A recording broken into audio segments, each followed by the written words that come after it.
శుక్లాంబరధరం విష్ణుం శశివర్ణం చతుర్భుజం ప్రసన్నవదనం ధ్యాయేత్ సర్వవిఘ్నోపశాంతయేత్. గురుర్బ్రహ్మా గురుర్విష్ణుః గురుర్దేవో మహేశ్వరః గురుః సాక్షాత్ పరబ్రహ్మ తస్మై శ్రీగురవై నమః. వ్యాసాయ విష్ణురూపాయ వ్యాసరూపాయ విష్ణవే నమో వై బ్రహ్మనిధయే వాసిష్ఠాయ నమో నమః. కూజంతం రామ రామీతి మధురం మధురాక్షరం ఆరుహ్య కవితాశాఖాం వందే వాల్మీకికోకిలం. శృతిస్మృతిపురాణానాం ఆలయం కరుణాలయం నమామి భగవత్పాదశంకరం లోకశంకరం. వాగర్ధావివ సంపృక్తౌ వాగర్ధప్రతిపత్తయే జగతః పితరౌ వందే పార్వతీపరమేశ్వరౌ.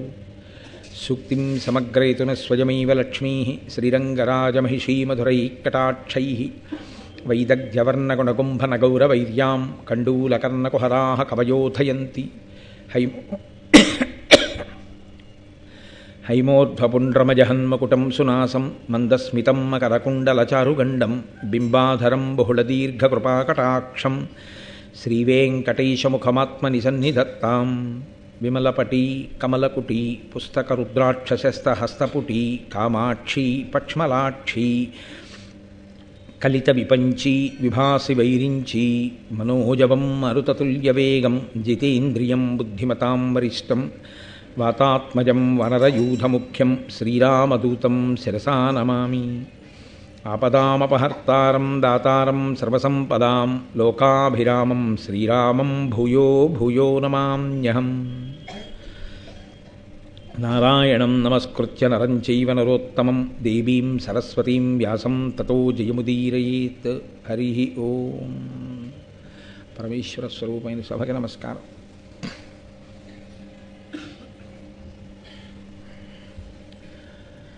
నేను మీతో ప్రస్తావించి ఉన్నాను, ధర్మము ఎక్కడుంటుందో అక్కడ పరమేశ్వరుని యొక్క అనుగ్రహం ఉంటుంది. పరమేశ్వరానుగ్రహమునకు మార్గము ధర్మమును అవలంబించుటయే. పాండవులు ధర్మాన్ని పట్టుకున్న కారణం చేత వారికి ఈశ్వరుని యొక్క పరిపూర్ణమైనటువంటి అనుగ్రహం కలిగింది. ఆ కలిగిన కారణం చేత వారికి ఆపదల నుంచి బయటపడడానికి కావలసినటువంటి సాధనములు అలా సమకూరాయి. విదురుని వంటి మహాపురుషుడు వారికి ఆనుకూల్యుడై ఆ ధృతరాష్ట్రుడు అతని కుమారులు కలిసి పాండవుల్ని ఎలా లాక్షాగృహమునందు దగ్ధం చేద్దామనుకుంటున్నారు అన్న విషయాన్ని తెలుసుకున్నవాడై ఆ కనకుణ్ణి పంపబట్టి ఆ సొరంగ మార్గంలో వాళ్ళు లక్క ఇల్లు తగలబడిపోయినప్పుడు ఎటువంటి ప్రమాదము లేకుండా బయటపడి ఆ అరణ్యానికి చేరుకున్నారు. చేరుకుని నిద్రపోతున్నటువంటి పాండవుల్ని భీముడు తన మిగిలిన సోదరుల్ని తల్లి అయినటువంటి కుంతీదేవిని చూచి బాధపడుతున్నటువంటి ఘట్టం దగ్గర నిన్న మనం ఆపి ఉన్నాం. ఇంతలో ఆ పక్కనే మద్ది చెట్ల యొక్క పెద్ద ఆ తోట ఒకటి ఉంది. ఆ మద్ది చెట్ల వెనకాతలే ఉన్నాడు రాక్షసుడు. అతని పేరు హిడింబుడు. అతను మహాభారతంలో ఈ ఘట్టం ఆదిపర్వంలో చాలా చాలా గొప్ప ఘట్టం, చాలా ప్రత్యేకమైన ఘట్టం. ఎందుకంటే ఈ ఘట్టం భీమసేనుడి వలన రక్షణ పొందడం ఒక ఎత్తు అయితే, ఇది తరువాతి కాలంలో అర్జునుడిని కాపాడింది. అర్జునుడిని ఈ ఘట్టం కాపాడి ఉండకపోతే కురుక్షేత్ర సంగ్రామం ఇంకోలా తిరిగిపోయి ఉండేది. అసలు పాండవులకి విజయలక్ష్మి వరించే అవకాశం లేదు. ఇదే పునాది వేసింది అర్జునుడి ప్రాణరక్షణకు. ఈశ్వరుడి యొక్క అనుగ్రహము అంటూ ఉండాలి, కానీ ఆ అనుగ్రహం ఎప్పుడో రావలసినటువంటి ఆపద నుంచి తప్పించడానికి ఇప్పుడే కావలసినటువంటి సంభారములను సమకూరుస్తుంది. ఆయన అనుగ్రహం లేదనుకోండి, ఇప్పుడు బాగుంది అనిపించినటువంటి వర్తమానంలోని సంఘటన భవిష్యత్తులో చాలా ఉపద్రవాన్ని తీసుకొచ్చేదై ఉంటుంది.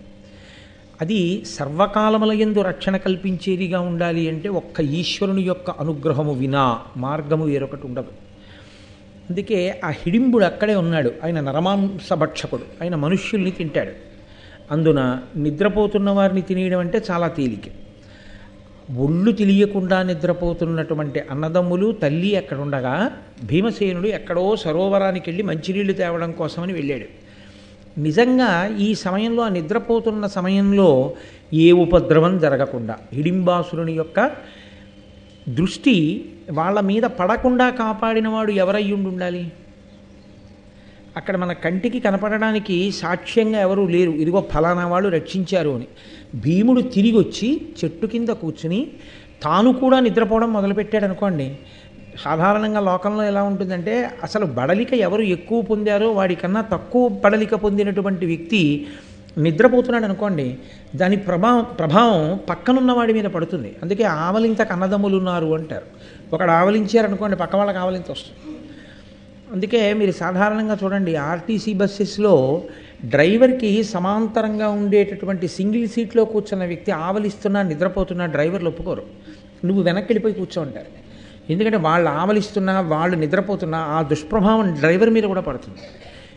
కాబట్టి బడలిక ఎక్కువ ఉన్నవాడు తొందరగా నిద్రపోతాడు. అంతగా బడలిపోయినటువంటి భీమసేనుడు మిగిలినటువంటి అన్నదమ్ములు నిద్రపోతున్నటువంటి విషయాన్ని చూసి ఆయన కూడా నిద్రపోయాడు అనుకోండి, అప్పుడు మరీ ఉపద్రవం రావాలి. కానీ భీముడికి నిద్ర రాకుండా చేసి ఏదో కష్టాలు జ్ఞాపకానికి వచ్చి అతను అలా చెట్టు కింద కూర్చుని అన్నదమ్ముల్ని తల్లిని చూసేటట్లు అంతసేపటి వరకు అతను సరోవరానికి వెళ్ళి తిరిగి వచ్చేంతవరకు హిడింబాసురుని యొక్క మనస్సు, ఆయన యొక్క దృష్టి ఈ పాండవుల మీద పడకుండా ఉండేటట్టు ఎవరు కాపు కాశీ ఉండి ఉంటారు? ఈశ్వరుడు వినా ఇంకొకడు లేడు.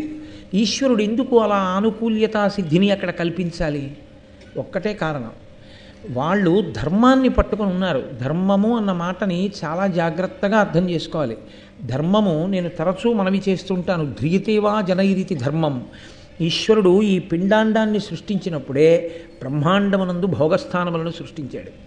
ఇక్కడ కన్నిచ్చాడు, బయట చూడడానికి కొన్ని అందాలు ఇచ్చాడు, ఓ జలపాతం పూలతోట ఇలాంటివన్నీ. ఇక్కడ చెవి ఇచ్చాడు, బయట శబ్దములను ఇచ్చాడు. ఇక్కడ చర్మాన్ని ఇచ్చాడు, బ్రహ్మాండంలోంచి స్పర్శ సుఖాన్ని ఇచ్చాడు. ఇక్కడ నాలుకని ఇచ్చాడు, బయట రుచులు పెట్టాడు. ఇవి పెట్టింది నువ్వు అనుభవించవద్దు అని కాదు.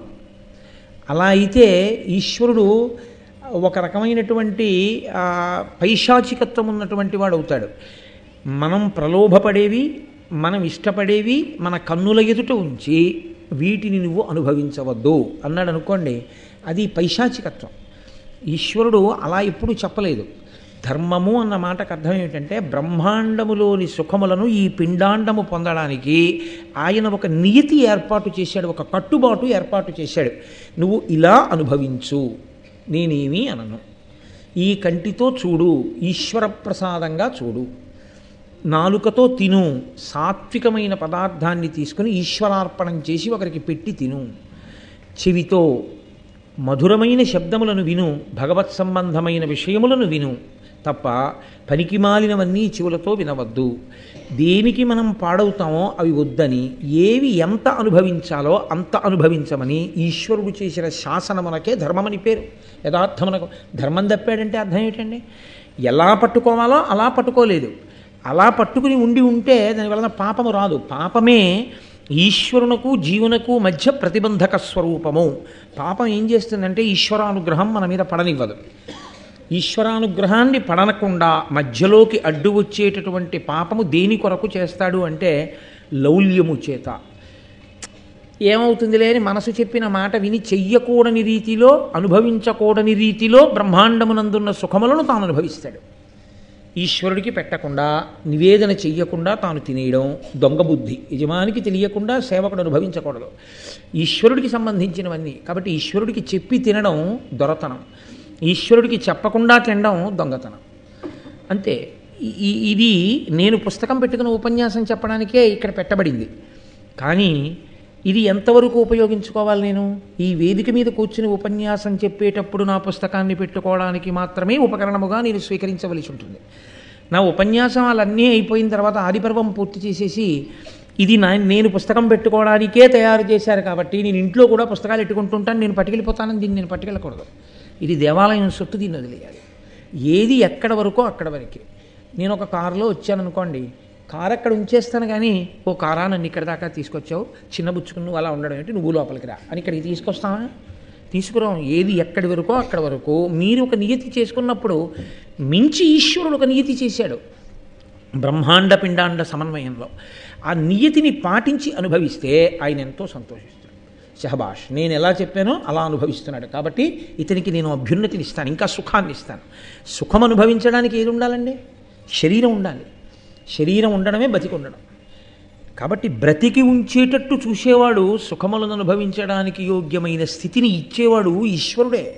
ఆ ఈశ్వరుడు దేనికి ఇస్తాడు అంటే పక్షపాత బుద్ధితో కాదు, పట్టుకున్న ధర్మాన్ని అనుసరించి ఇస్తాడు. కాబట్టి ఇప్పుడు హిడింబాసురుని నుండి రక్షణ చేస్తున్నవాడెవరు? ఈశ్వరుడే. కనపడ్డా అండి? అక్కడ కనపడక్కర్లేదు. ఆయన అంతటా ఉంటాడు, ఎప్పుడూ ఉంటాడు, ఉండి రక్షణ చేస్తూ ఉంటాడు. ఇప్పుడు భీముడు వచ్చి చెట్టు కింద కూర్చుని పరివేదన పొంది నిద్రపోకుండా కూర్చున్నప్పుడు, ఇందులో మళ్ళీ చిత్రం ఏమిటో తెలుసా అండి? శరీరము పొందినటువంటి బడలిక చేత సుఖమనేటటువంటి లక్షణాన్ని ఊహించకుండా నిద్రకు ఉపక్రమిస్తాం మనం. మీరు లోకంలో చూడండి, బాగా బడలిపోయిన వాడికి మంచి పడకక్కర్లేదు, నిద్రపోతాడు. ఎంత బడలిపోయి ఉన్నా నిద్ర ఎప్పుడు రాదో తెలుసా అండి? మనస్సు ఎందు ఆందోళన ఉంటే. ఎంత అలిసిపోయి ఉండనివ్వండి, నిద్ర రాదు. ఎందుకంటే మనసు ఆందోళనకి గురి అయితే రాదు. భీముడి మనసు ఆందోళనకి గురి అయి ఉండి ఉండకపోతే ఏమో ఆ చెట్టుకే వీపు అంచి నిద్రపోయేవాడేమో. ఆయన మనసులో ఆందోళన కలిగేటట్టు చేసినవాడు కూడా ఈశ్వరుడే. దానివలన ఆయనకి నిద్ర రాలేదు. ఆ నిద్ర రాకపోవడమే రక్షించింది పాండవుల్ని. ఏమండి, నిద్రలో పాండవుల్ని ఎత్తుకెళ్తే చంపలేరా? అది వేరు మాట. కుంతీదేవిని పట్టుకెళ్ళిపోతే రాక్షసుడు ఎంతసేపు చంపాలన్నా ఒక ఆడదాన్ని, అది పెద్ద విశేషమా? కానీ అసలు అటువంటి కీడు జరగకుండా ఉంది అంటే అది కేవలము ఈశ్వర ఇచ్ఛ. ఇన్ని కదలికలకు కారణమైన వాడెవడో వాడే ఈశ్వరుడు. నేను మీతో తరచుగా ఆ మాటే చెప్తున్నాను. ఎక్కడెక్కడ కదలికలు ఆనుకూల్యతా సిద్ధిని పొందినా, ఎక్కడెక్కడ కదలికలు ప్రతికూలతని సిద్ధింపచేసి ఆపదని తెచ్చినా అది పరదేవత యొక్క నిర్ణయము చేతనే. కాబట్టి ఇప్పుడు పరమేశ్వరుడే ఈ నిర్ణయాన్ని చేశాడు. ఇప్పుడు చూశాడు హిడింబుడు, ఆయనకి వాసన వచ్చింది. ఆయనకి అదొక శక్తి. మనం ఏదైనా మనం తినే మధురమైనటువంటి పదార్థం యొక్క వాసన తగిలిందనుకోండి, యాలుకలు ఇటువంటి సుగంధ ద్రవ్యాలు నూరుతున్నారనుకోండి, ఏమిటో మంచి పిండి వంట వండుతున్నట్లున్నారు, మంచి వాసన వస్తోందంటాం. ఏలాలభంగ ఘనసార సుగంధి తీర్థం దివ్యం వియచ్చరితి హేమ ఘటేషు పూర్ణం అన్నట్టు. ఆయనకి ఇష్టమైంది ఏమిటి? ఆయన తినడానికి ఇష్టపడేది నరమాంసం. కాబట్టి నరులు ఎక్కడైనా ఉంటే ఆయనకి దాని వాసన తగులుతుంది. ఇక్కడ ఎవరో మనుష్యులు ఉన్నారు. ఆయన తన చెల్లెలు హిడింబాసురుని చెల్లెలు కాబట్టి హిడింబ అని పిలిచారు. ఆవిడ్ని పిలిచి అన్నాడు, ఇందులకిమ్మెయిన్ మనుజులెన్నడు ఒత్తురేని ఆనందము పొంది నిర్భయమునన్ శయనింతురే ఇట్లు వంటయిల్ కుందేలు సొచ్చే వేగచని కోమలి వారల చంపి తెచ్చి నా కొందగ వండిపెట్టు రసోత్కట మానవ మాంసఖండముల్. ఏమిటి విశేషం ఇవాళ హిడింబా చూడు. అసలు మనుష్యుడన్నవాడు ఇటువైపుకి రాడు, ఎందుకంటే నేనున్నానని. ఒకవేళ వచ్చాడనుకో, అయ్య బాబోయ్ తెలియకొచ్చారని తొందరగా పారిపోతాడు. వచ్చినవాడు కూర్చోడు, వీళ్ళు ఆదమరిచి నిద్రపోతున్నారు. ఏమి నా అదృష్టం. కాబట్టి ఇప్పుడు ఏమనుకోవాలి? అదృష్టం నన్ను వరించింది అనుకోవాలి. కూర్చున్నవాడు ఉన్నాడని ఆయన అనుకోలేదు, పడుకున్న వాళ్ళని చూసి సంతోషపడుతున్నాడు అని ఆయన అన్నాడు. వంట ఇంటిలోకి కుందేలు వచ్చింది అన్నాడు. మనం ఇది తెలుగులో సామెతగా వాడుతుంటాం, వంటింట్లోకి కుందేలు రావడం. అంటే అసలే ఆయన మాంసం తినేవాడు, దానికి తోడు కుందేలు వంటింట్లోకి వచ్చేస్తే ఇంకేముంది? కాసేపట్లో కుందేలు ఆయనగా మారిపోతుంది కదా. అందుకని వంట ఇంటిలోకి కుందేలు వచ్చింది. అదిగో వాళ్ళు ఇక్కడికి వచ్చి పడుకుని నిద్రపోతున్నారు, మరీ తేలిక ఇప్పుడు వీళ్ళని పట్టుకోవడం. కాబట్టి తొందరగా ఆ నరమాంస ఖండములతో నాకు మంచి రుచికరమైనటువంటి భోజనాన్ని తయారు చేసి పెట్టు, వెళ్ళి చంపి తీసుకురా. ఇక్కడ మీరు ఒక విషయాన్ని బాగా గుర్తుపట్టవలసి ఉంటుంది. హిడింబకి అంతకుముందు నరుల్ని చంపడం, వండడం, తీసుకొచ్చి అన్నయ్యకి పెట్టడం అలవాటు లేకపోతే అంత తేలికగా వెళ్ళి వాళ్ళని చంపేసి వడ్డీ తెచ్చిపెట్టు అన్నాడు కదూ. కాబట్టి ఆవిడకి అలవాటు ఉంది, ఆవిడ అలా తీసుకొచ్చి వండి పెడుతూ ఉంటుంది. కానీ ఆవిడ కూడా అన్నయ్య గారు తనకి ఏ కార్యాన్ని నిర్దేశించాడో దాన్ని తీర్చడం కోసమే ముందు బయలుదేరింది. కాబట్టి అన్నయ్య కింద చెల్లెలుగా అన్నయ్య మాటని శిరోధార్యంగా భావించి వచ్చింది. వచ్చి ఆవిడ చెట్టు చాటున నిలబడి చూసింది. పడుకున్న వాళ్ళు సరే నలుగురు పడుకున్నారు, తల్లి కుంతీదేవి పడుకుంది. చెట్టు కింద కూర్చునున్నాడు ఒక ఆయన. ఈవిడ దృష్టి ఆయన మీద పడింది, ఆయన్ని చూసింది. వనజాతాయత నేత్రు ఉన్నత బృహద్వక్షస్థలున్ సింహ సంహనను పాండవ సింహమున్ హృదయ జన్మాకారు ఉజ్జన్మహాశనికల్ప స్థిరబాహు చూచుచు మనోజాతాగ్ని సంజాత వేదనయై రాక్షసి కమరూపధర్మత్య స్త్రీ స్వరూపంబుతోన్. భీముని యొక్క బాహ్యస్వరూపాన్ని చెప్తున్నారు. ఆయన పద్మముల వంటి కందులు కలిగినటువంటి వాడు, విశాలమైనటువంటి వక్షస్థలం ఉన్నవాడు, సింహము యొక్క నడుము ఎలా ఉంటుందో అటువంటి సన్నని నడుమున్నవాడు, ఆయన మన్మధుని యొక్క స్వరూపం ఎంత అందంగా ఉంటుందో అంత అందమైనటువంటి రూపం ఉన్నవాడు. వజ్రాయుధం ఎంత గట్టిగా ఉంటుందో అంత గట్టి భుజములు కలిగినటువంటి వాడు. అటువంటి వాణ్ణి చూడగానే హిడింబ యొక్క మనస్సు మీద మన్మథబాణం పడింది. పడి నేను రాక్షస స్త్రీ వేషంలో వెడితే ఆయన నన్ను ఆదరించడు అని కామరూపి కనుక తన రూపాన్ని మార్చుకుని మర్త్య స్త్రీ స్వరూపంబుతో మనుష్యకాంత యొక్క రూపాన్ని పొంది చాలా అందగత్తెగా భీముని ముందు నిలబడి రమణి నిజభ్రాతృనియోగము తలపక అప్పుడు భీముకదిశే పతి స్నేహమ కామినులకు బలవంతము పెర నెయ్యములు వేయు తత్సదృశములే. నన్నయ్య గారు ఒక అద్భుతమైనటువంటి మాట ఒకటి వేశారు ఇక్కడ. ఆయన అన్నారు, రమణి నిజభ్రాతృ నియోగము తలపక అప్పుడు భీముకదిశే. అన్నయ్య దేనికి పంపించాడో ఆ పని నెరవేరుద్దామనే బయలుదేరినటువంటి హిడింబ భీముణ్ణి చూడగానే అన్నయ్య చెప్పిన పనిని కూడా మానసికంగా వదిలేసి ఇప్పుడు ఆమె భీముని పక్షాన చేరిపోయింది. ఇందువలన నన్నయ్య గారు అద్భుతమైన మాట ఒకటి చెప్తున్నారు. పతి స్నేహమ కామినులకు బలవంతము. భర్తని ప్రేమించడం అనేటటువంటిది ఆడవారికి ఉండేటటువంటి సహజమైన లక్షణం. దాని ముందు 1000 స్నేహములు కూడా. స్నేహము అన్న మాటని మీరు కొంచెం జాగ్రత్తగా అర్థం చేసుకోవాల్సి ఉంటుంది. స్నేహము అంటే ఏమిటో తెలుసా అండి? బాగా అర్థం కావాలి అంటే నేను దాన్ని చెప్పాలంటే బీయింగ్ స్టికీ అని. బీయింగ్ స్టికీ అంటే అంటిపెట్టుకుని ఉంటే స్నేహం అంటారు. ఎప్పుడూ మనసులో ఆయన గురించి ఏదో ఆలోచిస్తూ ఉంటే, నా మిత్రుడు చాలా మంచివాడని నేను ఎవరో నా స్నేహితుడి గురించి ఆలోచిస్తున్నాను అనుకోండి, నేను ఆయనని అంటిపెట్టుకుని ఉన్నాను అని గుర్తు. ఈ అంటిపెట్టుకోవడం అన్న దానికే ఊడిపోవడం అన్న లక్షణం కూడా ఉంది. అంటుకున్నది ఏదో ఊడిపోతూ ఉంటుంది కూడా. చాలా అంటుకుంటాయి, ఒకటంటుకోదు. జీవితంలో అంటుకునేవి ఒక్కటే అంటుకోవాలని ఏం లేదు, చాలా అంటుకుంటాయి. అందులో ఈయన నా స్నేహితుడు అంటాను, ఆయన నా స్నేహితుడు అంటాను, ఆయన నా స్నేహితుడు అంటాను, బోళ్ళంతమంది స్నేహితులు అంటే ఇంతమంది నన్ను అంటుకున్నారు. తమ్ముడు అంటుకున్నాడు, అన్నయ్య అంటుకున్నాడు, ఇవన్నీ అంటుకున్నాయి అనుబంధములుగా. ఇవన్నిటికన్నా పెద్దదైపోతుందట ఒక అంటుకోవడం. ఎవరాయనంటే భర్త అన్న ఆ స్నేహభావం అది అంటుకోగానే ఆడది దీన్ని అంటిపెట్టుకుని ఉండడం కోసం మిగిలిన వాటిని విడిచిపెట్టేస్తుందట కూడా. అందుకు నెలకి 3 వానల్లో ఒక వాన కురిపించమని చెప్పారు. పతివ్రత అయిన స్త్రీ కారణంగా ఒక వాన కురియాలి అని చెప్పారు. ఎందుకో తెలుసా అండి? పుట్టింది ఒక చోట, తల్లిదండ్రుల మీద ప్రేమ ఉండదా? ఉంటుంది. ఆ తోడ పుట్టిన వాళ్ళ మీద ప్రేమ ఉండదా? ఉంటుంది. తను పుట్టి పెరిగిన ప్రదేశం మీద ప్రేమ ఉండదా? ఉంటుంది. తన చుట్టూ ఉన్నటువంటి స్నేహితులు, ఆ వాతావరణం, దీని మీద ప్రేమ ఉండదా? ఉంటుంది. భర్త ఎప్పుడు వచ్చాడు జీవితంలోకి? ఒక 15 రోజుల క్రితం వచ్చాడు. తాళి కట్టిన తర్వాత 15 రోజుల క్రితం వచ్చాడు తప్ప నిజానికి అతనికి సంబంధించినటువంటి గుణగణములు ఏమీ ఆమెకి తెలియదు. ఈమె గురించి ఆయనకి తెలియదు. ఇవన్నీ ఎప్పటి నుంచో అంటుకున్నవి. తాను పుట్టినప్పుడే ముందు పుట్టేసిన వాళ్ళు అంటుకున్నారు, తాను పుట్టిన తరువాత పుట్టిన వాళ్ళు అంటుకున్నారు, తాను పుట్టి పెరుగుతున్నప్పుడు సమాజంలో చాలామంది అంటుకున్నారు. అంటే స్నేహాలు అయ్యాయి. ఇన్ని వదిలేసింది. ఏదంటుకున్నందుకు? ఆయన అంటుకున్నందుకు ఇంతమందిని వదిలేసి విమానం ఎక్కి అమెరికా వెళ్ళిపోయాడు. ఎవరిని చూడాలి ఇప్పుడు? అమ్మ కనపడుతుందా? 2 రోజులు కూతుర్ని విడిచిపెట్టి అమ్మ ఊరెడితే ఫోన్ చేసి, అమ్మ ఎప్పుడు వచ్చేస్తావమ్మా, అమ్మ ఎప్పుడు వచ్చేస్తావమ్మా, నాన్నగారండి ఎప్పుడు వచ్చేస్తారండి అనే పిల్ల అలా అనదు. ఏమి ఎలా వదిలేసింది అంత తేలిగ్గా? తండ్రిని ఎలా వదిలేసింది, తల్లిని ఎలా వదిలేసింది, తోబుట్టువుల్ని ఎలా వదిలేసింది, ఉన్న ఊరిని ఎలా వదిలేసింది, స్నేహితులను ఎలా వదిలేసింది. ఒక్కటి పెద్దదంటుకుంటే మిగిలినవన్నీ వదిలిపెడుతుంది. ఇది ధార్మికత అంటారు, ధర్మము. భార్య, ఆమె ధర్మపత్ని, ఆమె ఎందు ధార్మికత ఉన్నది అన్న మాటకు అర్థం ఏమిటో తెలుసండి? ఆయనకు భార్యగా స్నేహం అంతే తప్ప ఇక ఆ స్థానంలోకి ఇంకోళ్ళు రారు. అన్నయ్య స్థానంలోకి చాలామంది వస్తారు.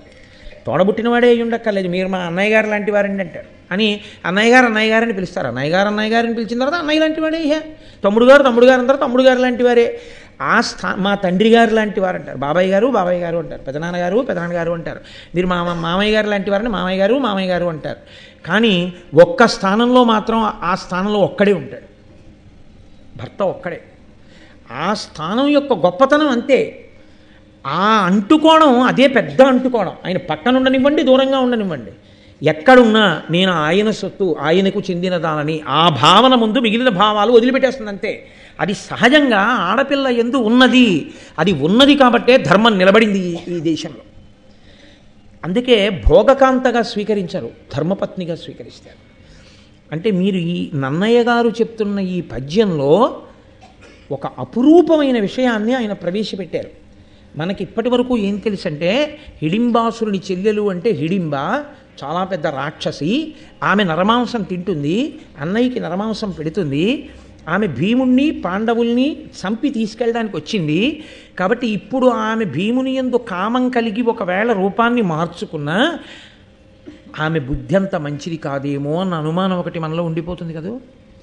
నన్నయ్య గారు ఎంత గొప్ప పద్యంతో నివృత్తి చేస్తున్నారో చూడండి. ఆమె పతిభావమును పొందింది, ఆడది ఇలాంటి భావాన్ని పొందితే మిగిలినవి వదులుతుంది కదూ అన్నారు ఆయన.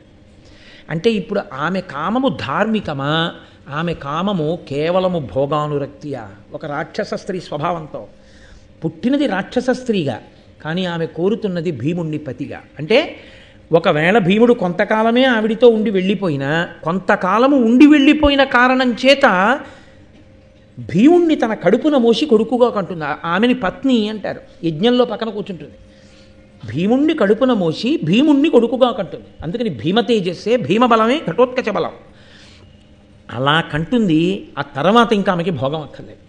ఆమె నేను భీముని పత్నిని అని శేష జీవితం గడిపేస్తుంది. ఎలా గడిపేస్తుంది?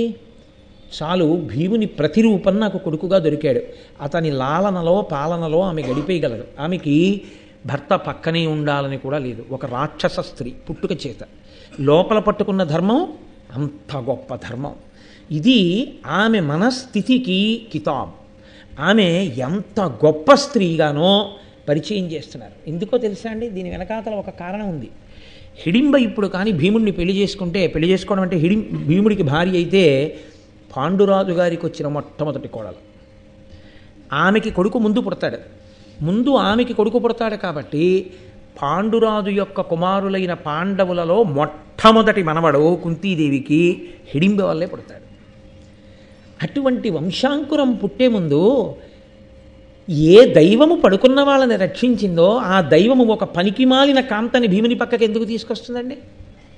పైగా ఇటువంటి కాంతని తీసుకొస్తోంది అంటే భావిలో ఏదో గొప్ప రక్షణ జరగాలి కదా.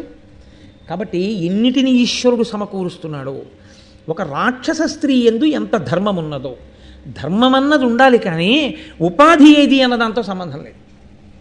ధర్మం ఒకటి ఉంటే మీరు ప్రస్తుతి చేయవలసిందే, మీరు పొగడవలసిందే తప్ప జాతిని చూసి రాక్షస స్త్రీగా పుట్టింది కాబట్టి ఆవిడ ఎంత ధార్మికంగా ఉన్నా మేము భీముడికి భార్యగా ఒప్పుకోం అని తీర్పు చెప్పడానికి అంగీకారయోగ్యము కాదు. అంతే. ధర్మమే ప్రధానము. ఇతిహాసమైనటువంటి భారతం, పంచమవేదమైనటువంటి భారతం ధర్మాన్ని అంత గొప్పగా చూపిస్తుంది. కాబట్టి అటువంటి హృదయంతో ఆమె వచ్చి నిలబడి ఉంది. ఇప్పుడు ఆమె భీముడికి సమీపంగా వెళ్ళి భీముడితో అంది, పతివైన నిన్నుంచేకొని మా ఎన్న ఎగ్గు చెయ్యక కాచున్, మరి నీవా పతివి గుణాకర ఈ జన్మమున మహాస్నేహమునన్. ఎంత పెద్ద మాట వేసిందో చూడండి. నువ్వు నాకు పతివైతే, భర్తవైతే నిన్ను మా అన్నయ్య చంపేయడు. మిగిలిన వాళ్ళ సంగతి అలా ఉంచు, నిన్ను చంపడం. ఎందుకని అంటే నా బావగారు చెల్లెలి మొగుడు, అందుకని వదిలేస్తాడు. నా పసుపు కుంకాలు తుడిచేయుడుగా అన్నయ్య అయ్యుండి, అందుకని నీ జోలికి రాడు.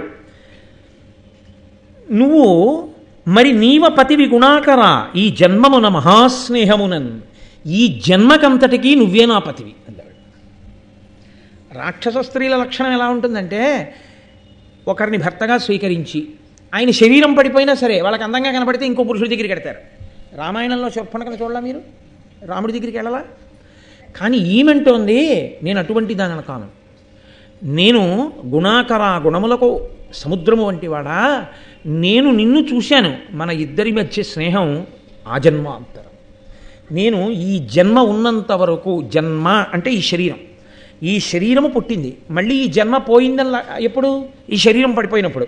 ఈ శరీరం ఉన్నంత కాలము ఈ శరీరము నీకే భార్య తప్ప వేరొకరికి భార్యను నేను కాను, నీకే భార్యని అంతే. నువ్వు పక్కనే ఉంచుకుంటావో దూరంగా ఉంచుతావో ఏం చేసినా సరే ఇక ఈ జన్మకి నేను నీకు భార్యని. అంటే ఆమె రాక్షస స్త్రీ, ఆమె ఎంత ధర్మం మాట్లాడిందండి, ఎంత గొప్ప ధర్మాన్ని ఆవిష్కరించింది అని.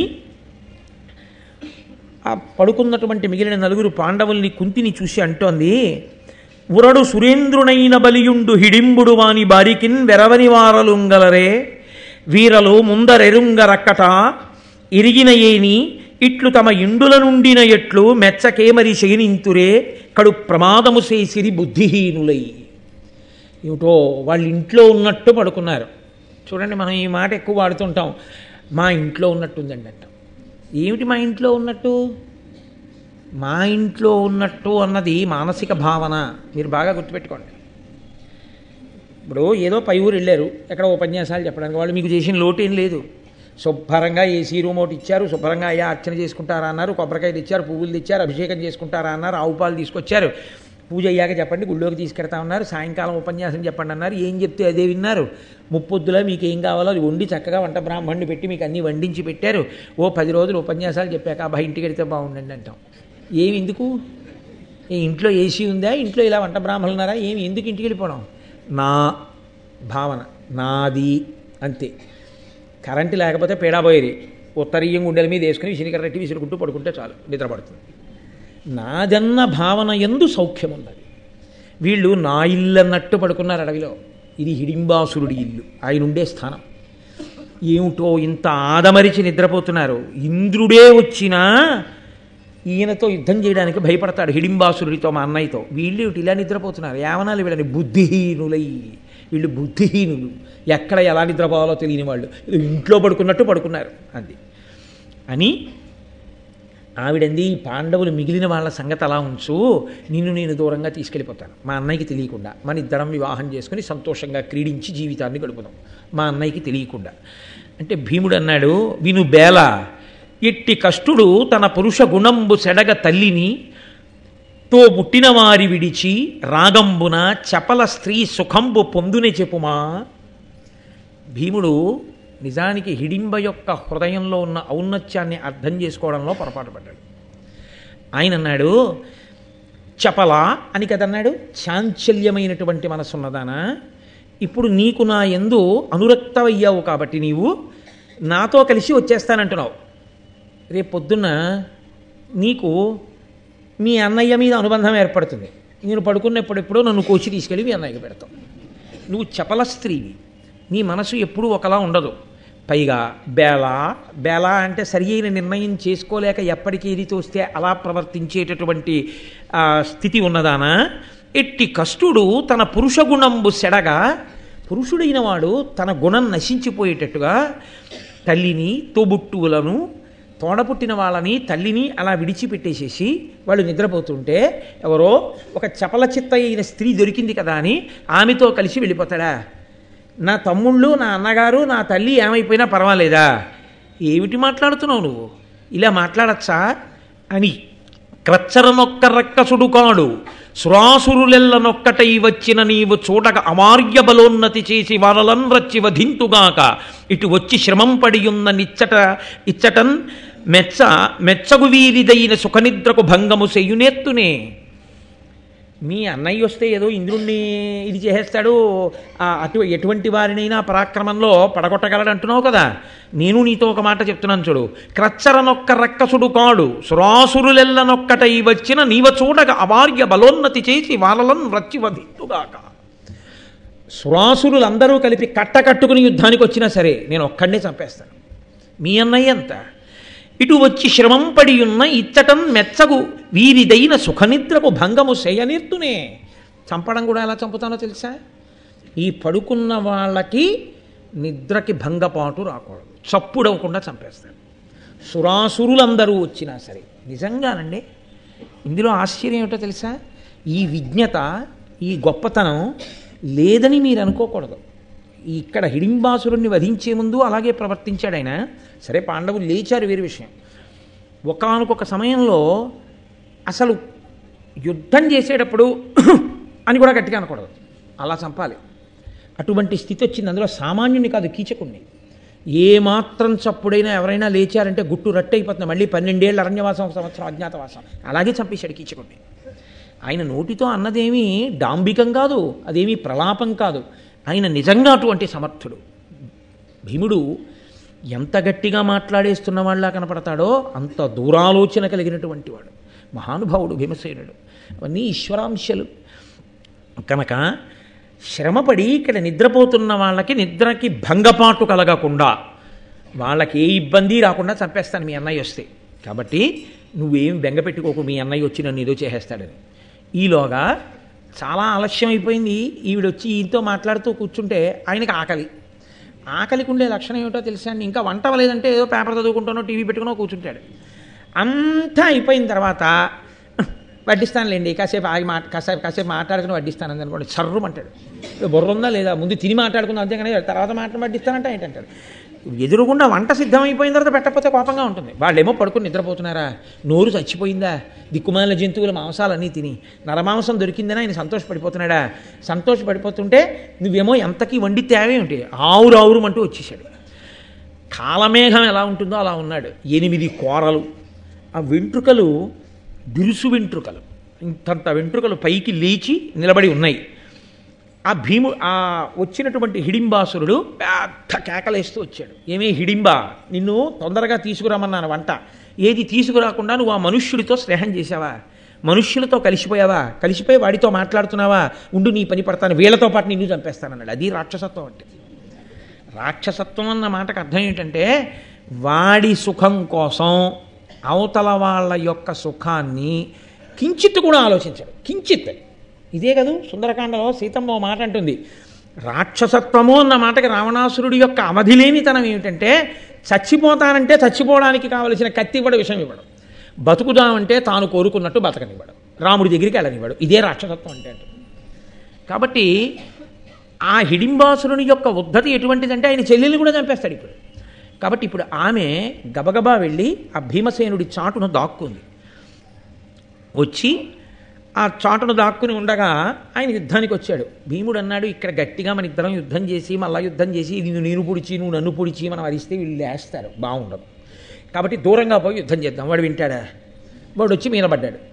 నన్నయ్య గారు అన్నారు, చాలా చిన్న జంతువు ఒకటి దొరికింది అనుకోండి, చాలా చిన్న జంతువు దొరికితే సింహం దాన్ని పట్టుకెళ్ళిపోవలసి వచ్చింది అనుకోండి, అసలే సింహం అది.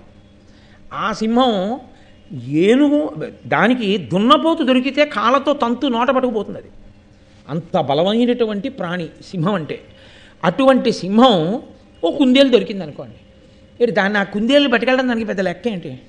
అలా ఇలా పట్టుకెళ్ళదు, మళ్ళీ దాని డొక్కల దగ్గర నోట కరచి పట్టుకుని గిల అది కొట్టుకోవాలి. కానీ ఇది మాత్రం ఏమీ కదలకుండా చక్కగా అలాగే నోట పట్టుకుని పరిగెత్తుకుంటూ వెళ్ళిపోతుంది. అలా ఒక చిన్న ప్రాణిని సింహం తన నోట పట్టుకుని ఎలా తీసుకుని వెళ్ళిపోతుందో అలా భీమసేనుడు ఆ హిడింబాసురుణ్ణి ఒడిసి పట్టి దూరంగా ఈడ్చుకుపోయి అక్కడ అతనితో కలిసి మల్ల యుద్ధం చేస్తున్నాడు.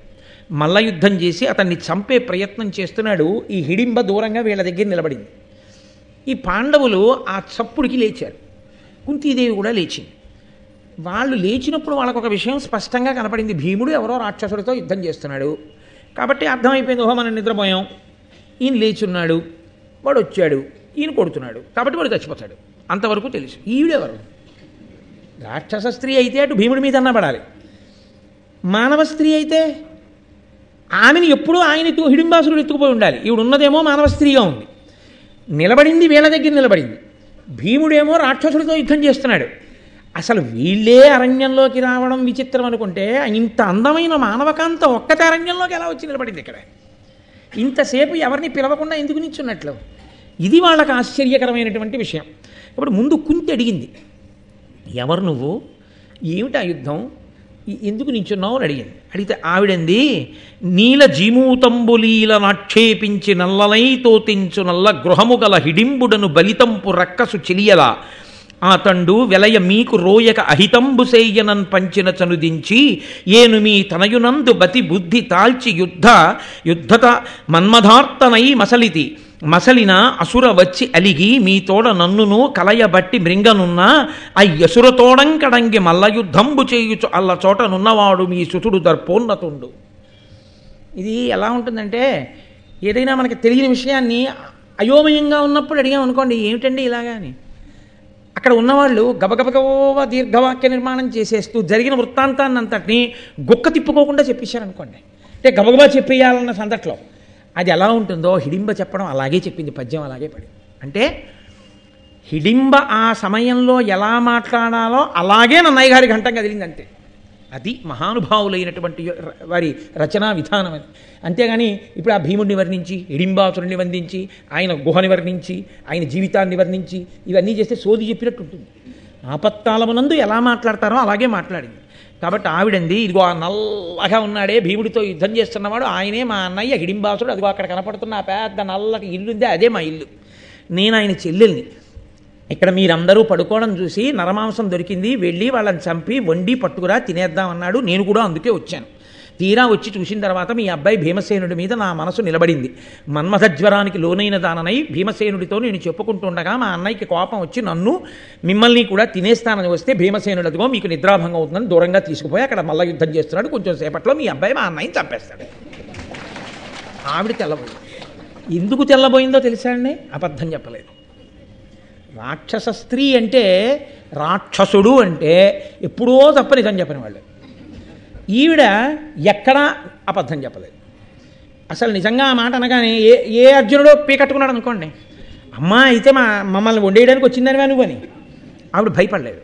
ఆవిడ ఉన్న నిజం ఉన్నట్టు చెప్పింది. నేను హిడింబాసురుడి చెల్లెని, నా పేరు హిడింబ, నేను మిమ్మల్ని వండి పట్టుకుపోదామని వచ్చాను, అదిగో మీ అబ్బాయిని చూసి కామార్తనయ్యాను, మాట్లాడుతున్నాను, మా అన్నయ్య వచ్చాడు, నన్ను కూడా చంపేయబోయాడు, మీ అబ్బాయి అదిగో వాడిని దూరంగా పట్టుకుపోయి యుద్ధం చేస్తున్నాడు, నేను మీ దగ్గర నిల్చున్నాను, మీరు లేచారు నన్ను అడిగారు నేను చెప్పాను. ఏమైనా అబద్ధం ఉందా? అంటే ప్రత్యేకంగా మళ్ళీ మళ్ళీ చెప్పక్కర్లేదు. మీరు పాత్రని పరిశీలనం చేస్తే ఇప్పుడు మీకు ఒక విషయం అర్థమవుతుంది. హిడింబ అబద్ధాలు చెప్పేటటువంటి వ్యక్తిత్వం ఉన్న మనిషి కాదు. ఆమె యుద్ధం అంటూ జరుగుతున్నప్పుడు మీరు ఒక విషయాన్ని గమనించండి, జయాపజయములు విధి నిర్ణీతములు. అంత బలం ఉన్న రామరాయలు వారు చచ్చిపోయాడు తల్లికోట యుద్ధంలో. ఏం చెప్పగలం? అభిమన్యుడు చనిపోలా, ఘటోత్కచుడు చనిపోలా. యుద్ధం అన్న దాంట్లో ఎటైనా ఉంటాయి. అంత గొప్ప బలం ఉన్నటువంటి వాడు గంధర్వుడి చేతిలో ఆ విచిత్రవీర్యుడు చనిపోలా. అలా లోకంలో చిత్ర విచిత్రమైన పరిస్థితులు ఉంటాయి.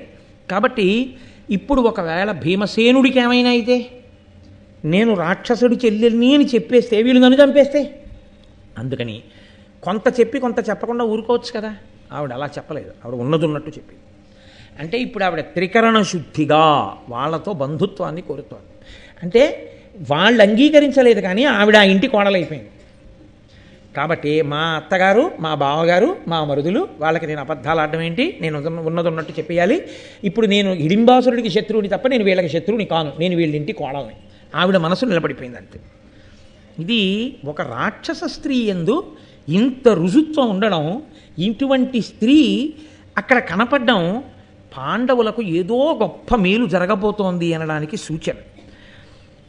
అప్పుడు వెంటనే ముందు అర్జునుడు ఏం చేశాడంటే ఇంకా మిగిలిన లొల్లి ప్రశ్నలు మొదలట్లేదు. ఈ లోకంలో ఇలాంటి సందర్భంలో ఏమవుతుందంటే ఆవిడ ఎంత సంక్షిప్తంగా చెప్పిందో దాని యొక్క పవిత్రతని అర్థం చేసుకోవాలి తప్ప ఇంకా గుచ్చి ప్రశ్నలు వేసే ప్రయత్నం చేయకూడదు. ముందు జరుగుతున్న కార్యాన్ని చూడాలి. అక్కడ యుద్ధం చేస్తున్నాడు. గబగబా అర్జునుడు భీముడి దగ్గరికి వెళ్ళి అన్నాడు, ఇది పూర్వ సంధ్య, తెల్లవారుతోంది. తెల్లవారే సమయంలో బ్రాహ్మీ ముహూర్తానికి ముందు రాక్షసులకి అనుకూల్యమైన కాలం ఏర్పడుతుంది, రౌద్రమైన కాలం. ఆ కాలంలో రాక్షస బలం ఎక్కువగా ఉంటుంది. ఆ ముహూర్తం కానీ ఉన్నదో ఆ సమయంలో రాక్షసుడి బలం పెరుగుతుంది. కాబట్టి అది రాకుండా నువ్వు వీడిని చంపేసేయి తొందరగానన్నాడు. కాబట్టి భీముడు వెంటనే తొందరపడి వాడిని పట్టుకుని ఎత్తి 100 మార్లు గిర్ర తిప్పి వెన్నుపాము మీద ఒక్క దెబ్బ కొట్టాడు. కొట్టేటప్పటికీ లావు సెడగ ఇట్లు వీవంగపడి గత చేష్టుడైన అసురు చిక్కపట్టి నేలబెట్టి వాని కోలెమ్ము బ్రల్లన విరిచి నడుము త్రుంచి వీచి వేయిచే. గిర్ర తిప్పి కింద పారేసి నేల మీద పడుకోబెట్టి నడుం దగ్గర ఒక కాలు పెట్టి తొక్కి ఒక్క దెబ్బ కొట్టేటప్పటికి ఆ వెన్నుపం పళక్కని విరిగిపోయింది. ఆ నడుం విరిగిపోయినటువంటి వాడిని పట్టుకుని ఏదో ఇలా తిప్పి ఇలా తుంపేస్తే తెగిపోయేది ఎలా తెగిపోతుందో అలా నడుము దగ్గర ఇలా తిప్పి 2 ముక్కల కింద తుంపేసి విషరత పారేశాడు. నడుం దగ్గర మొక్క ఓవేపుకి, నడుం పైన మొక్క ఓవేపుకి. విసిరి బారేసి మళ్ళీ ఆ ముహూర్తం రాకుండా చంపమన్నావు, చంపేశారు అని ఆయన తిరిగి వచ్చేసాడు. అది భీమబలం అంటే అలా ఉంటుంది. అది సామాన్యమైనటువంటి బలం కాదు. అది అంటుంది కుంతి ఎదరొక సన్నివేశంలో.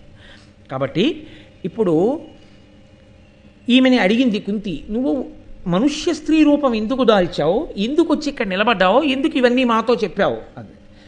ఆవిడ ఒక యథార్థమైన మాట చెప్పింది. ఆవిడంది, నేను మీ అబ్బాయి ఎడల మన్మథ తాపమునకు గురి అయ్యి ఉన్నాను. మీరు మీ అబ్బాయిని ఇచ్చి నాకు పెళ్లి చేయకపోతే, నేను మీ అబ్బాయితో కలిసి ఉండకపోతే నేను ఆ మన్మథ జ్వరాన్ని ఓపలేక చచ్చిపోతాను, నా ప్రాణాలు పోతాయి, నేను ఆత్మహత్య చేసుకోక్కర్లేదు, నేనే చచ్చిపోతాను అన్నాడు. కుంతీదేవి వింది. ఇందులో చాలా పెద్ద మలుపు స్మండి, అదేం సామాన్యమైన విషయమని మీరు అనుకోకూడదు. ఆవిడ చాలా స్పష్టంగా త్రికరణ శుద్ధిగా స్వచ్ఛమైన హృదయంతో ఉన్నది ఉన్నట్లు మాట్లాడింది హిడింబ. అప్పుడు భీముడు విని అన్నాడు, మీ అన్నయ్య ఎంత టక్కరివాడో చూశానో వాడికి తోడబుట్టిందని నువ్వు మాయావివే, రాక్షస స్త్రీవి, నీ దిక్కున్న చోటుకెళ్ళి నువ్వు చావు తప్ప నేను పెళ్ళాను అన్నాడు. అంటే వెంటనే ధర్మరాజు గారే కదండి, అందుకే పాండురాజు గారు కోరి ముందుకన్నాడు ధర్మదేవత అనుగ్రహంతో. ఆయన అన్నాడు, వధకు అర్హుడై వచ్చిన వాణ్ణి చంపి తదియు ధర్మువా, ఇది చాలా అబల, దీనికి అలుక జనదు, ఆత్మరక్షకు అగ్గలంబు ధర్మరక్షయ ఉత్తమ ధార్మికులకు. నాయనా భీమ, ఎవడిని చంపేయాలో వాడిని చంపేశావు, బాగుంది, అది ధర్మం. ఈమె అబల, ఈమెని చంపకూడదు. పైగా నీకొకటి చెప్పనా, తనని తాను రక్షించుకోవడం కన్నా శరణాగతి చేసి వచ్చినటువంటి వారిని రక్షించడం, వారి ప్రాణములు నిలబెట్టడం పెద్ద ధర్మం.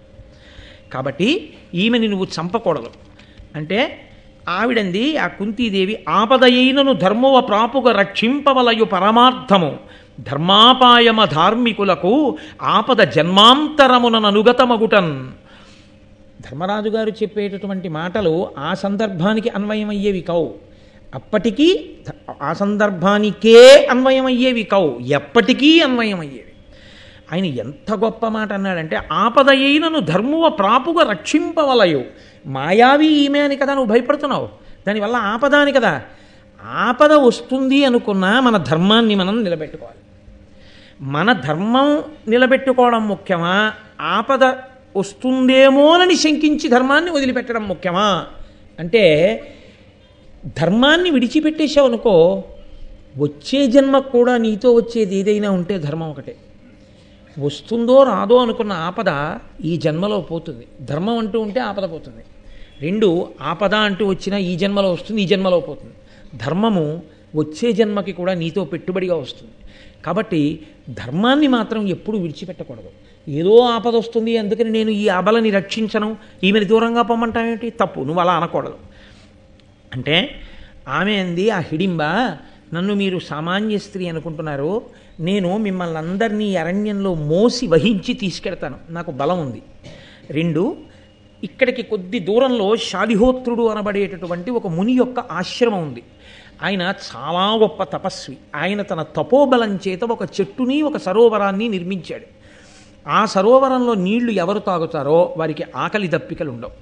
ఆ చెట్టు కింద ఎవరు పడుకుంటారో వాళ్ళకి చలి కానీ, గాలి కానీ, ఎండ కానీ, వాన కానీ ఉండవు. 4 నుంచి రక్షణ పొందుతారు. ఎందుకని అంటే అవి రెండు ఆయన యొక్క తపస్సు చేత సృజింపబడినవి, అందుచేత వాటికి ఆ దివ్యశక్తి ఉంది. మీరు కొంతసేపటి తర్వాత శాలిహోత్రుని ఆశ్రమానికి ఎడతారు, ఆయనతో మాట్లాడతారు, ఆ సరోవరంలో నీళ్లు తాగుతారు, ఆ చెట్టు కింద కాలక్షేపం చేస్తారు. మీరు అలా కొన్నాళ్ళు ఉన్న తర్వాత మీ దగ్గరికి వేదవ్యాస భగవానుడు వస్తాడు. వచ్చి మీరు తరువాత చెయ్యవలసినటువంటి పనిని మీకు చెప్తాడు. నేను పుట్టుక చేత రాక్షస స్త్రీని, కానీ నాకు భూత భవిష్యత్ వర్తమాన కాలములు తెలుసు, ఇవి జరుగుతాయి. కాబట్టి నన్ను నమ్మండి, నాకు దివ్యత్వం ఉంది, నన్ను నమ్మి నన్ను మీ కుటుంబంలో సభ్యురాలిగా స్వీకరించండి. నేను పరమభక్తితో మిమ్మల్ని అందరినీ మోస్తాను. నా ప్రాణం నిలబడాలంటే నన్ను భీమసేనుడితో మాత్రం భార్యగా కలపండి. అంటే కుంతీదేవి అంది, ధర్మరాజు గారు చెప్పిన మాట, నేను చెప్పిన మాట నువ్వు వినాలిగా. తండ్రి లేనప్పుడు తండ్రితో సమానం ధర్మరాజు, ధర్మం తెలుసున్నవాడు. నేనా కన్న తల్లిని, మీ ఇద్దరం చెప్పిన మాట వినాలి. ఇది పరమసాధ్వి, దీనిని మది నుండుగా తలుపవలదు, మానుగా పుత్రాభ్యుదయముగు పాండుహితముగా, ఇది కార్యంబని పరిగ్రహింపుము నిమ్మిన్. నాయన, ఇది పరమసాధ్వి. ఈ అమ్మాయి చాలా సాధ్వీమణి, మంచిదిగా కనపడుతోంది. కాబట్టి నువ్వు అనుమానించకూడదు. ఈమెకి నీ వలన కుమారుడు జన్మించే పర్యంతము ఈమెతో కలిసి ఉండు. రాత్రులందు మా వద్ద ఉండు. ఎందుకంటే భీమసేనుడు ఉంటే ఆపదలు గట్టెక్కుతాయి. రాత్రులందు మా వద్ద ఉండు. తెల్లవారగానే హిడింబతో కలిసి నువ్వు విహారం చేయి కావలసిన ప్రదేశాలు. రాత్రి మాత్రం కొడుకుని తీసుకొచ్చి అప్పచెప్పేసి. ఇలా ఎంతకాలము నువ్వు హిడింబతో కలిసి ఉండాలంటే పుత్రోదయం అయ్యే వరకు ఉండాలి. పాండురాజు గారి మొట్టమొదటి మనవడు నీ కొడుకు రూపంలోనే వస్తాడు. కాబట్టి పుత్రోదయం అయ్యే వరకు కలిసి ఉండండి ఇద్దరు అంది. ఆవిడ కూడా ఏమంది? ఈ జన్మకు పతివి నువ్వు అంది తప్ప ఈ జన్మాంతరము నీతోనే నేను ఉండాలని అనలేదు. కొడుకు పుడితే ఆ కొడుకుని చూసుకుని కేవలము భీమునికి భర్తగా బతికేస్తున్నంతే. ఇక ఆమె జీవితంలో పరపురుష స్పర్శ ఉండదు. అదే ఆమె సాధ్వీత్వం. కాబట్టి ఆమె అంగీకరించింది కుంతీదేవి. సరే, అన్నగారు తల్లి చెప్పింది కాబట్టి భీమసేనుడు ఆ వచ్చినటువంటి హిడింబతో కలిసి పగటిపూట ఆ నదీ తీరముల యందు అరణ్యముల యందు పూదోటల యందు విహారం చేస్తుండేవాడు. చీకటి పడే వేళటికి పాండవుల వద్దకు వస్తుండేవాడు. అయితే ఇందులో ఒక పెద్ద ధర్మసూక్ష్మం ఒకటి ఇమిడి ఉంది. పాండవులు ఐదుగురిలో పెద్దవాడు ధర్మరాజు గారు. ఒక తండ్రి కడుపున పుట్టినటువంటి బిడ్డలకి అన్నగారు పెళ్లి చేసుకోకుండా ఉండగా అన్నగారి కన్నా చిన్నవాడు తమ్ముడు పెళ్లి చేసుకోకూడదు. అలా పెళ్లి చేసుకున్నాడు అనుకోండి, తమ్ముడిని ఏమని పిలుస్తారంటే పరివేత్త అని పిలుస్తారు. అలా పెళ్లి తనకి పెళ్లి కాకముందే తమ్ముడి పెళ్ళి అయిపోయినా తాను పెళ్లి చేసుకోకుండా ఉండిపోయి అన్నయ్య హోదాలో వచ్చి అక్షతలు వేశాడు అనుకోండి, ఆయన్ని పరివేత్తి అని పిలుస్తారు. అలా అన్నయ్య పెళ్లి కాకుండా ఉండగా తమ్ముడు పెళ్లి చేసుకుంటే అలా పెళ్లి జరిగినప్పుడు ఐదుగురిని ఆ జన్మలో ఎన్ని పుణ్యాలు చేసినా నరకానికి పంపించేస్తారు. ఎవరెవరిని అంటే పెళ్లి చేసుకోకుండా తానుండగా తమ్ముడికి పెళ్ళవుతుంటే అంగీకరించిన అన్నగారిని, అన్నగారికి పెళ్ళి అవ్వకుండా ఉండగా పెళ్లి చేసుకున్న తమ్ముణ్ణి, ఆ తమ్ముడికి పిల్లనిచ్చినటువంటి కన్యాదాతని, ఆ తమ్ముణ్ణి పెళ్లి చేసుకున్న పిల్లని, ఆ పిల్లకి ఈ పిల్లాడికి పెళ్లి చేయించిన పురోహితుణ్ణి. అది బ్రహ్మస్థానం కదండి. మరి బ్రహ్మస్థానం న్యాయం చెప్పద్దు. కాబట్టి ఐదుగురిని నరకానికి పంపించమన్నారు. వాళ్ళు ఏ పుణ్యం చేయనివ్వండి, ఏ పాపం చేయనివ్వండి, ఇంకా దాన్ని లెక్కలోకి తీసుకోరు. వాళ్ళు వెళ్ళిపోవలసిందే నరకానికి. మినహాయింపు ఒకటి ఇచ్చారు. ఎప్పుడు అన్న బతికుండగా తమ్ముడు పెళ్లి చేసుకోవచ్చు. అంటే అన్న దీర్ఘరోగి అయి ఉంటే, అన్న పిచ్చివాడైపోతే, అన్న దేశాంతరం పట్టి వెళ్ళిపోతే, అన్న సన్యసిస్తే, అన్న వేశ్యాలోలుడు వేశ్యాలంపటము కలిగిన వాడైతే, ఇటువంటి లక్షణములు కలిగిన వాడై అన్న ఉంటే అప్పుడు తమ్ముడు అన్న బ్రతికున్నా సరే వివాహం చేసుకోవచ్చు. తప్ప అలా కాకుండా ఉంటే మాత్రం తమ్ముడు ఎప్పుడూ అన్నయ్య కన్నా ముందు పెళ్లి చేసుకోకూడదు. ధర్మరాజు గారు ఉన్నాడే ముందు, ఈయన కాడు సాక్షాత్ ముందు ధర్మరాజు గారు, ఉన్నది కుంతి. ఎలా చెప్పారు ఈ ధర్మం? మరి ఇప్పుడు ఆ భీమసేనుడు పరివేత్త కాలేదా? ధర్మానికి పెద్ద వైక్లభ్యం రాలేదా? అసలు మొట్టమొదట ఐదుగురికి పెళ్లి చేసే క్రమం అదే. భీముడికి పెళ్లి చెయ్యొచ్చా హిడింబనిచ్చి? హిడింబకి భీముడికి ధర్మరాజు కన్నా ముందే కొడుకు పుట్టేయచ్చా? పాండురాజు వంశం వర్ధిల్లవలసినటువంటి విధానం అదే. దీన్ని ఎలా అంగీకరించాడు ధర్మరాజు? దీన్ని ఎలా అంగీకరించింది కుంతి? కేవలం ఏదో రాక్షసుడు ఒక ఘటోత్కచుడో ఎవరో పుడతాడో ఆయన ఎప్పుడో పనికొస్తాడు అని అనుకున్నారు అనుకోండి, పనికొస్తాడన్న స్వార్థానికైనా ధర్మాన్ని విడిచిపెట్టడం దోషమేగా. అది మరింత దోషభూయిష్టం, తన స్వార్థం కోసం ధర్మాన్ని వదిలేయడం. ధర్మరాజు అలా ఒప్పుకుంటాడా? మరి ఎందుకు జరిగింది ఈ ఘట్టంలో ఇలా అంటే, ఈ ఘట్టంలో పెళ్లి జరగలేదుగా, కన్యాదానం చేయలేదుగా. కన్యాదాత ఎవరైనా ఉన్నాడా? కన్యాదానం చేయలేదు. మంత్రభాగం ఏమైనా ఉందా? పురోహితుడు ఉన్నాడా? లేడు. మరి కన్యాదానం చెయ్యింది పెళ్ళం కాదుగా. భార్య కానిదానితో ఉండడం వేశ్యాలంపటం కిందకే వస్తుందిగా. అప్పుడు మరీ అధార్మికంగా. మరి అప్పుడు భీముడు ఎలా ఉన్నాడు అంటే, ధర్మములకెల్లా గొప్ప ధర్మం ఏమిటో తెలుసా అండి? ప్రాణిరక్షణయే ధర్మం. అన్ని ధర్మములలోకి సర్వోత్కృష్టమైన ధర్మం ఏది అంటే ప్రాణిని రక్షించుట. ఇన్ని విషయాలు సత్యాలు చెప్పిన హిడింబ, భూత భవిష్యత్ వర్తమాన కాలములు చెప్పిన హిడింబ, ఒక్క అబద్ధం మాట్లాడని హిడింబ భీముడితో నాకు సమాగమం కలగకపోతే నేను చనిపోతాను అని చెప్పింది. కాబట్టి అది కూడా సత్యం.